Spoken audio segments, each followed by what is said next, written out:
Bonjour à tous, 5 minutes pour comprendre, épisode 8, Aristote et les syllogismes.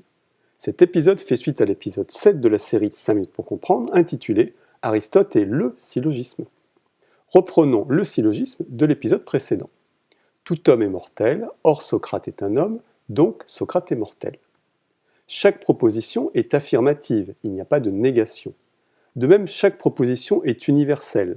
Tout homme est mortel concerne tous les hommes, elle a un caractère universel. Or, Socrate est un homme. On peut s'étonner qu'il s'agit d'une proposition universelle. En fait, Socrate étant unique, le fait de déclarer que Socrate est un homme a un caractère universel. Un autre exemple. Toutes les roses ont des épines. Là encore, c'est une proposition affirmative, il n'y a pas de négation, et c'est une proposition universelle puisqu'elle concerne toutes les roses. Mais nous aurions pu avoir « aucune fleur n'est un animal ». Cette fois-ci, la proposition contient une négation. C'est une proposition négative. Elle conserve par contre un caractère universel. Troisième possibilité, au moins une boule est jaune. C'est une proposition affirmative, il n'y a pas de négation. Mais c'est une proposition qui n'est pas universelle, elle est particulière. Elle ne concerne pas toutes les boules, elle déclare qu'il y en a au moins une qui est jaune. Quatrième possibilité, un des dés n'est pas truqué. Il y a une négation, cette proposition est négative, et c'est une proposition particulière, puisqu'elle ne concerne pas tous les dés possibles. Faisons le point sur les 4 types de propositions. L'usage veut que l'on repère chaque proposition à l'aide d'une voyelle A, E, I et O. A veut dire que la proposition est affirmative universelle, toutes les roses ont des épines. E qualifie une proposition négative universelle, aucune fleur n'est un animal. I concerne une proposition affirmative particulière, au moins une boule est jaune. Enfin O désigne une proposition négative particulière, un des dés n'est pas truqué. Reprenons le syllogisme en entier. Tout homme est mortel est de type A, or Socrate est un homme est également de type A. La conclusion donc Socrate est mortel est également une proposition de type A.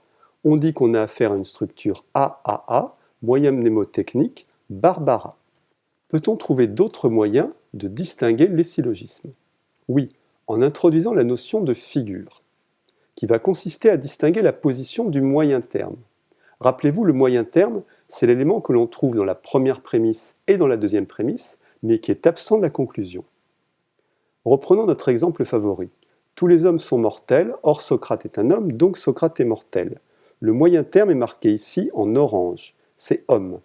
Il est présent en première position en tant que sujet dans la prémisse numéro 1, et en deuxième position en tant que prédicat dans la proposition numéro 2. Et naturellement, il est absent dans la conclusion. C'est ce qu'on appelle la première figure. Voici un deuxième exemple. Tout chat a des poils. Le moyen terme est en première position, il est sujet dans la prémisse numéro 1.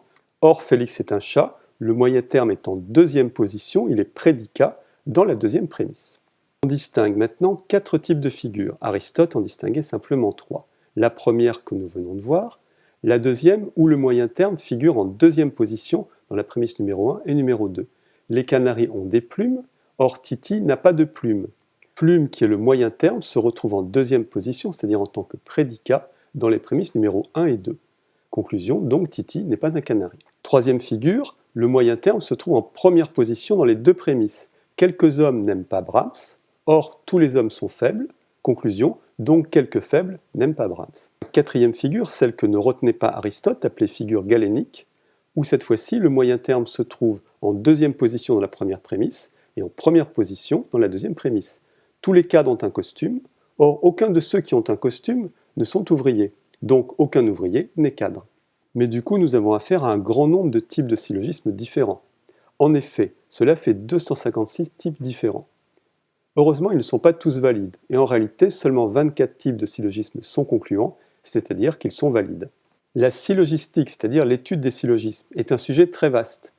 Elle a été enseignée jusqu'à la fin du XIXe siècle. Dans le prochain épisode, l'épisode 9, nous parlerons de la logique après Aristote. Si vous avez aimé cette présentation et que vous souhaitez aider la chaîne Math+1, vous pouvez liker cette vidéo, vous abonner à Math+1, partager cet épisode sur les réseaux sociaux.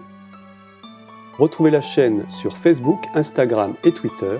Merci et à bientôt.